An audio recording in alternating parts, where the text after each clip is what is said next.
তুমুল সমালোচনা হচ্ছিল জস বাটলারকে নিয়ে, হবে নাই বা কেন। 2023 ওয়ানডে বিশ্বকাপ ও টি-20 বিশ্বকাপের পর চলমান চ্যাম্পিয়ন্স ট্রফির গ্রুপ পর্ব থেকেই বিদায় নিশ্চিত করেছে ইংল্যান্ড। এরপর তীব্র সমালোচনার মুখে চ্যাম্পিয়ন্স ট্রফিতে নিজেদের এক ম্যাচ বাকি থাকতেই বাটলার ইংলিশদের অধিনায়কত্ব ছেড়েছে।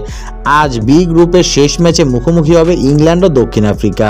সেই ম্যাচের আগে শুক্রবার সংবাদ সম্মেলনে এসে চূড়ান্ত সিদ্ধান্ত জানিয়ে দিলেন বাটলার।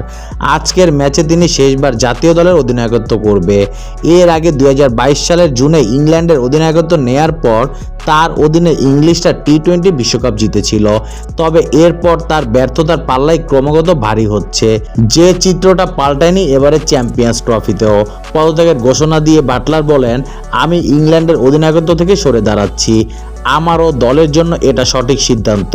আশা করি এই দায়িত্বে যে আসবে সবার সঙ্গে মিলে ইংল্যান্ড দলকে কাঙ্ক্ষিত জায়গায় নিয়ে যাবে। বাটলারের সহ অধিনায়ক হিসেবে থাকা হ্যারি ব্রুক এবার অধিনায়ক হওয়ার দৌড়ে তুলনামূলক এগিয়ে আছেন।